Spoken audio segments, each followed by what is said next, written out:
Isso no islamismo também tem da ritualística, às vezes, atrapalhar. Não, a ritualística sempre ajuda o profeta Muhammad, que a paz de Deus esteja com ele, que os demais profetas, ele diz, não é verdadeiramente fiel uma pessoa, não é verdadeiramente muçulmana, uma pessoa que dorme satisfeita, e seu vizinho ao seu lado faminto, e ele sabendo disso. Ele não falou o vizinho muçulmano, ou judeu, ou cristão, vizinho, é o próximo.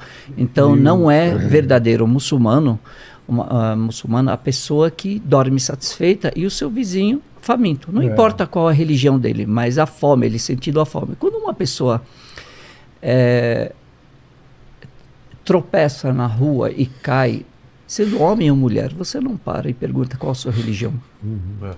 Qual a sua nacionalidade? Exatamente, você estica imediatamente. Então, a ritualística islâmica, eu estou falando da religião, ela nunca vai contrariar isso, porque Deus... Ela nunca vai estar acima... Não, ela nunca contraria a natureza de Deus. Tá. Qual que é a natureza de Deus? É ajudar o próximo. Ah, perfeito. É trazer o amor, paz, harmonia. E a harmonia, a misericórdia vem através disso. O profeta Muhammad, ele diz: "Irhamu man fil ardi yarhamukum man fis sama". Tenham clemência, tenham misericórdia de quem está na terra, quem está no céu terá misericórdia de vocês. Essa é ritualística. É o Pai Nosso. Perdoa as nossas dívidas assim como nós perdoamos. Então a ritualística, ela nunca vai ser um impedimento. Só é impedimento quando nós interpretamos de forma errada. Nós temos uma compreensão errada, nós temos pouco conhecimento. Quando você falou, quando a pessoa tem dúvida, qual que é a saída da dúvida? Conhecimento.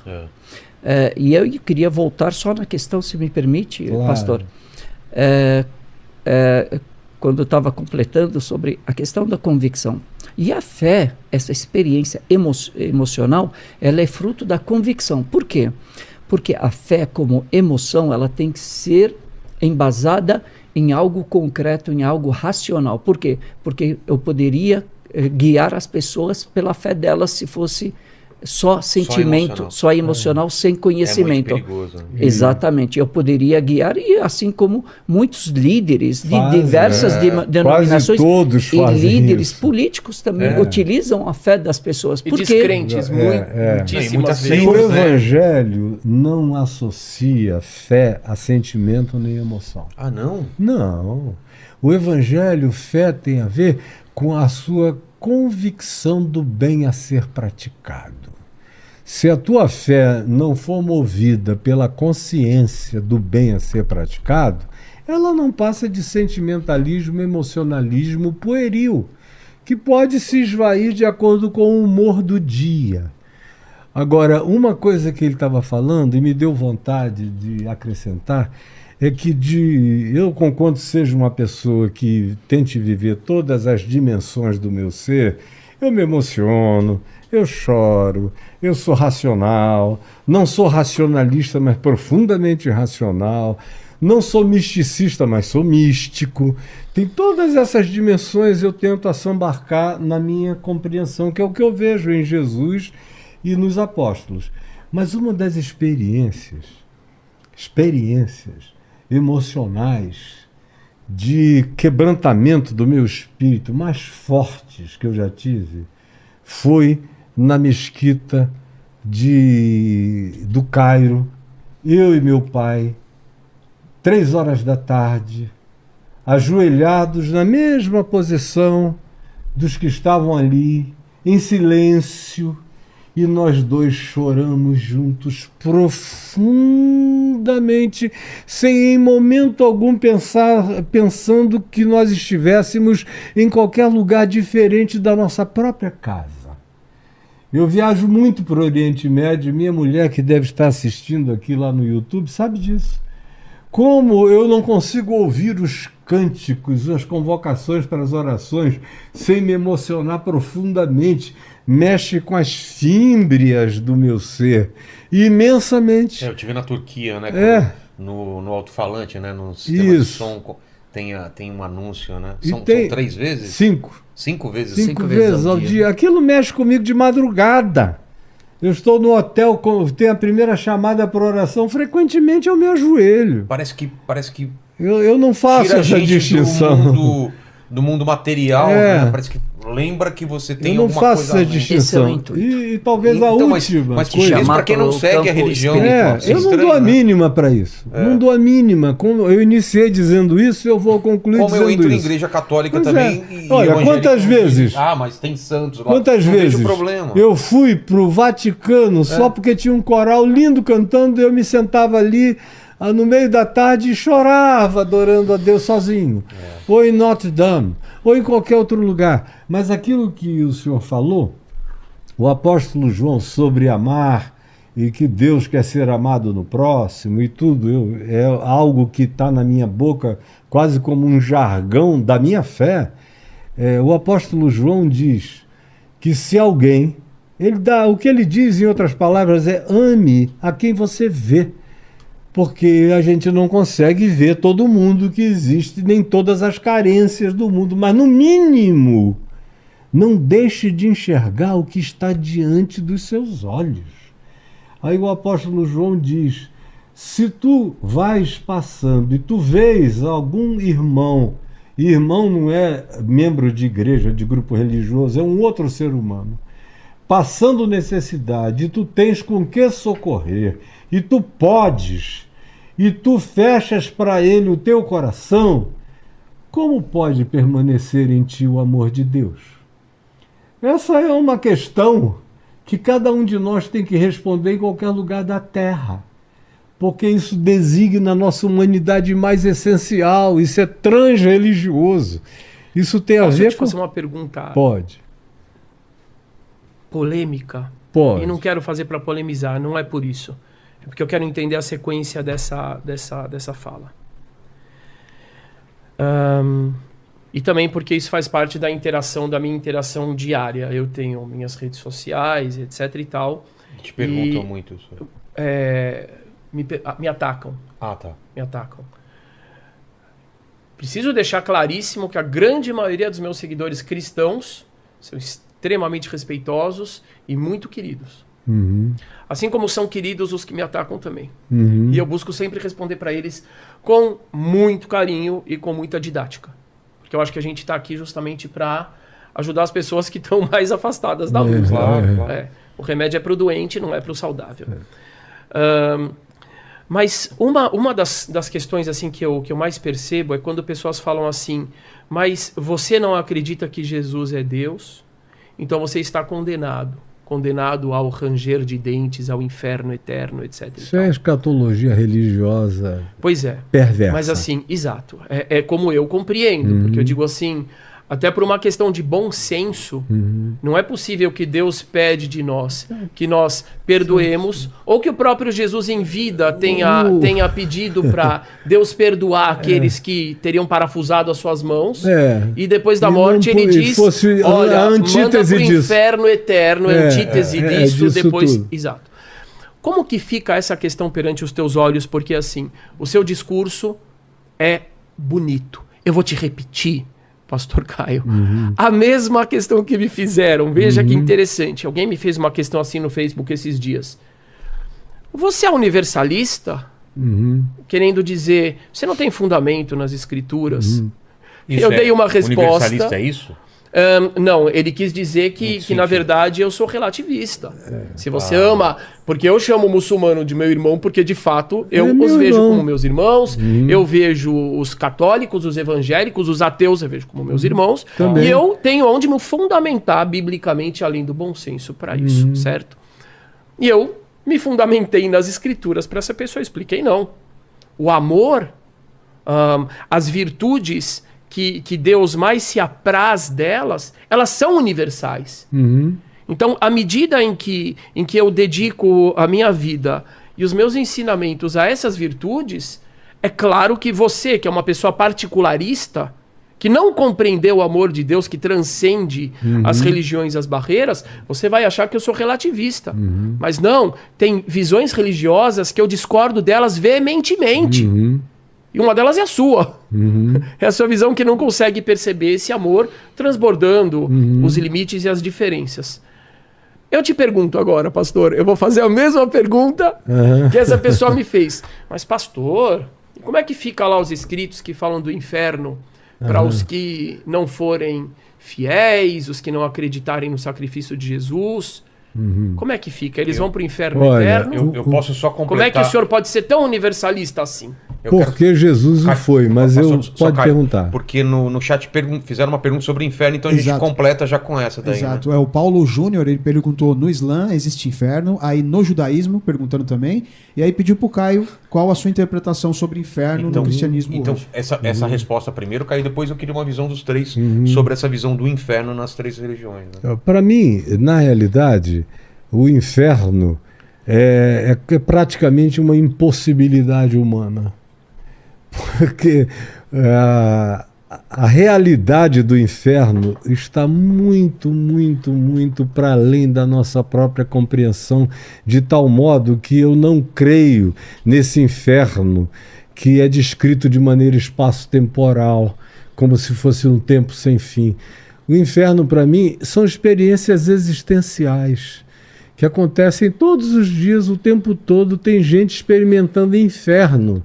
Meu trabalho... Uma depressão é um inferno. Mas eu estou falando daquelas escolhas malignas, perversas, anti-humanas.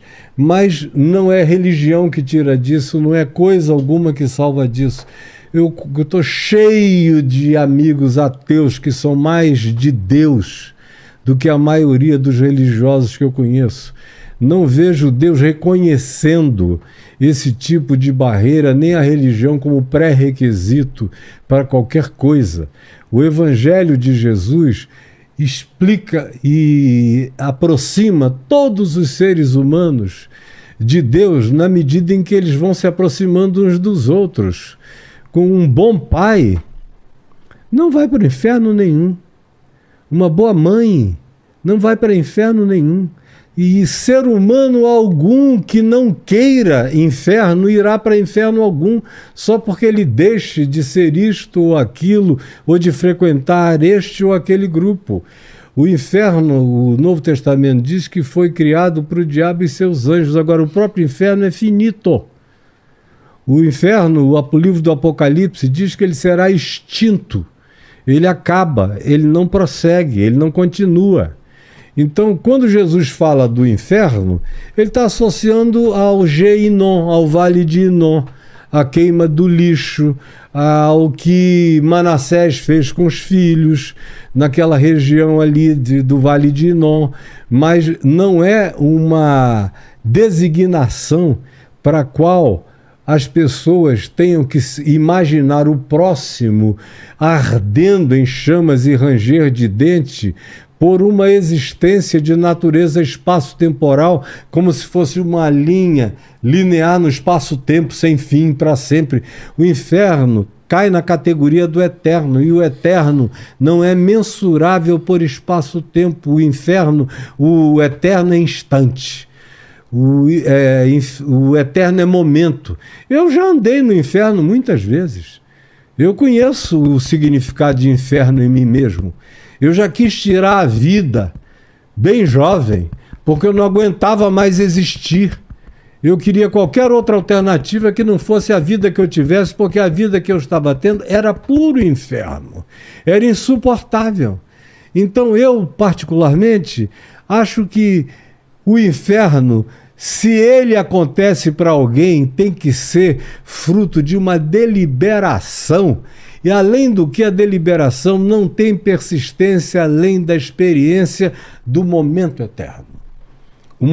Então, de acordo com a sua compreensão, como pastor, como cristão, uma pessoa que, por ser de outra denominação, não acredita, por exemplo, na história de Jesus, não porque ele é mau, não porque ele não quer acreditar, mas simplesmente porque ele foi educado de outra forma. Crê em Jesus, ou tem muito a ver com cultura. Ou para ele isso não tem sentido. Com geopolítica. De acordo com a sua visão baseada nos evangelhos, essa pessoa será contemplada por Deus? Baseada nos evangelhos e em todo o Velho Testamento, começando, por exemplo, nos Salmos, no profeta Isaías, no profeta Jeremias, especialmente quando você chega em Malaquias, tem uma expressão linda, no início do capítulo 2, quando o profeta Malaquias fala da parte do Senhor, ao povo e aos sacerdotes, especialmente, porque era uma profecia extremamente sacerdotal, e é onde vem o dízimo, depois no capítulo 3, era bem sacerdotal. Ele diz: o que vocês estão pensando? Que vocês são os que me prestam sacrifícios? Quem me dera houvesse alguém que fechasse as portas desse templo, porque o culto de vocês me é vão, me é debalde. E ele não está falando de doutrina errada, só está falando de coração distante. Aí ele diz: vocês não sabem que em toda a terra, é prestado culto ao meu nome, e em todas as nações são levantados cultos e ações de graças e incenso ao meu nome, e que o meu nome é grande em toda a terra. Não precisa nem chegar em Jesus para você já ter uma convicção de que isso tudo é tolice. Faz parte mais da semântica do enfrentamento com a loucura humana. Tem muito mais a ver com se enxergue. Perceba a si mesmo. Deixe de viver nessa clausura perversa que você vive. Eu preciso fazer Eu vou somar essa sua fala. Muitas pessoas me escrevem e falam, porque às vezes eu faço parte de uma banda interreligiosa.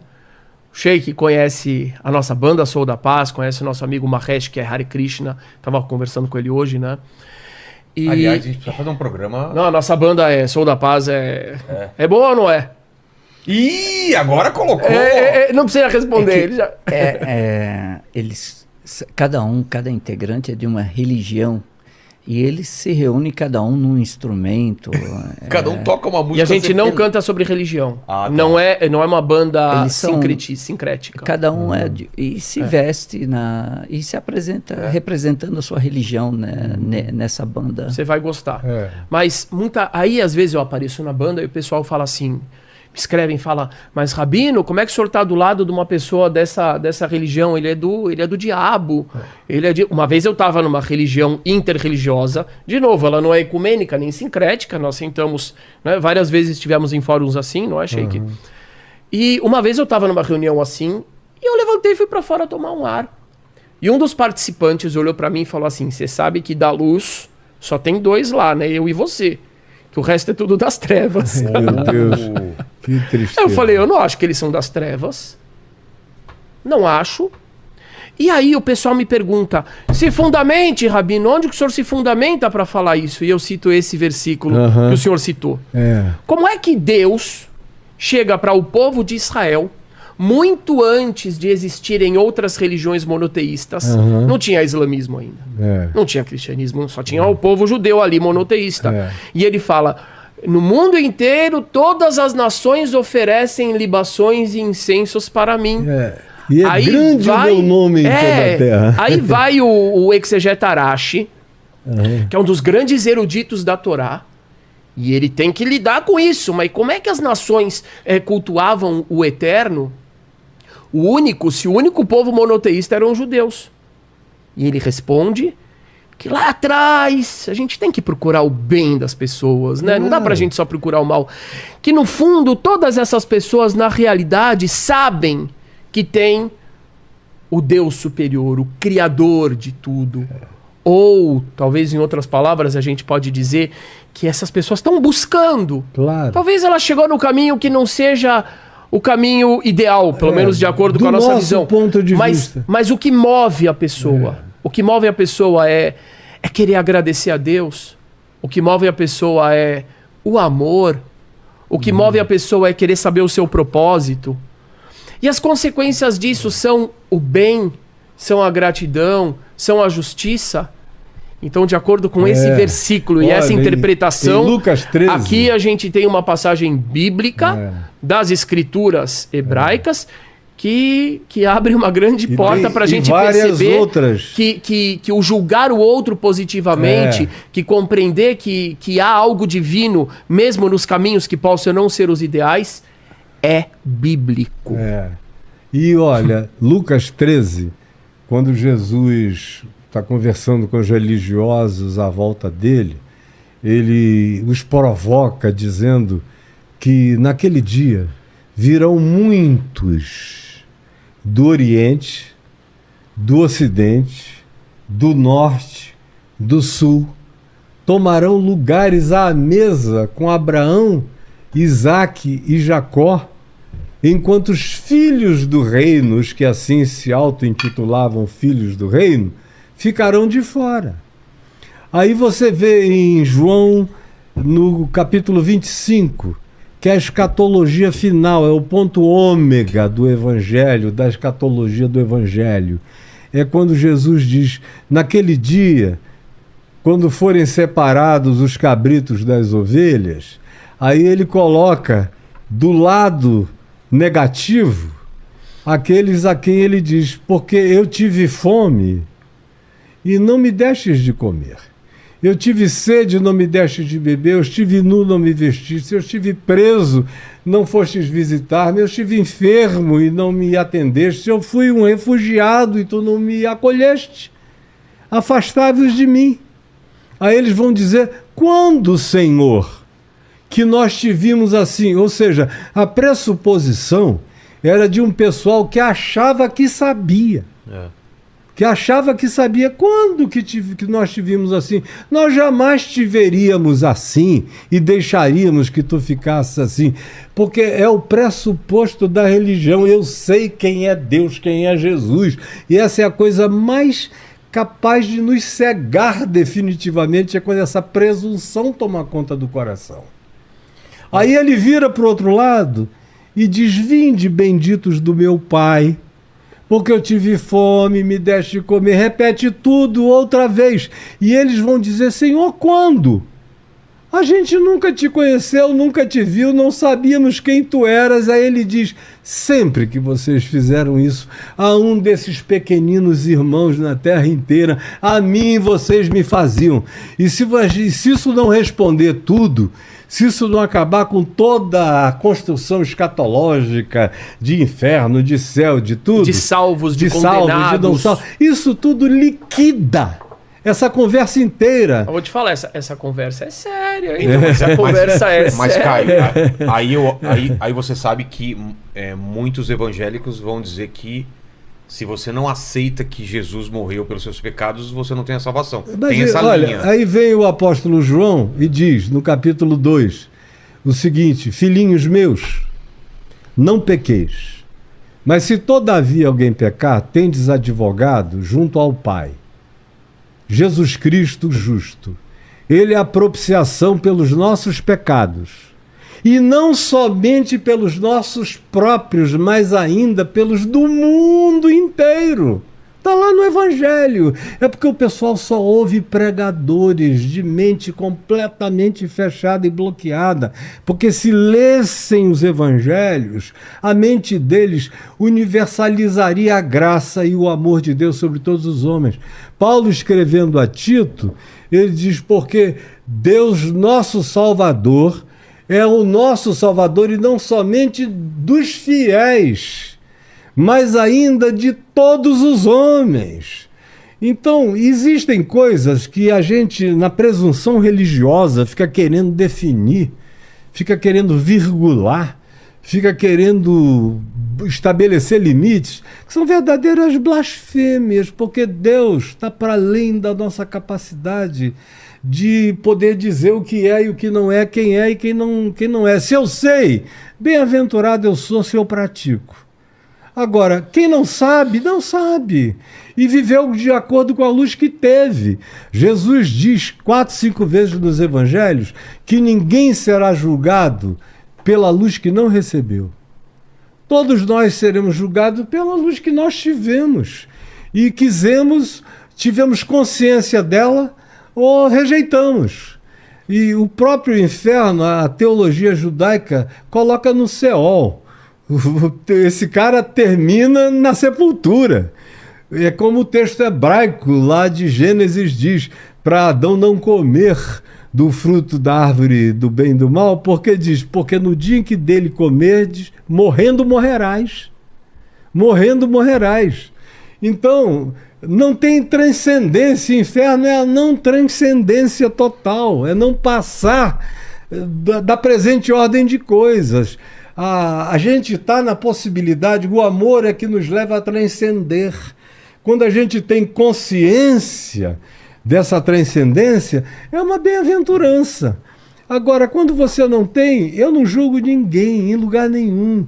Eu tenho encontrado seres humanos infinitamente melhores do que os melhores seres humanos religiosos que eu conheço e que não sabem de coisa alguma, mas que carregam aquela bondade intrínseca, aquela vontade de justiça. Eles vivem a divindade muito mais do que muitos religiosos. Muito mais. Como Paulo disse e o senhor no início falou, Deus é único, é singular, é indizível, do ponto de vista do nosso vernáculo, é indisponível às nossas configurações. E ele é conhecido, e Paulo diz, por meio das coisas criadas.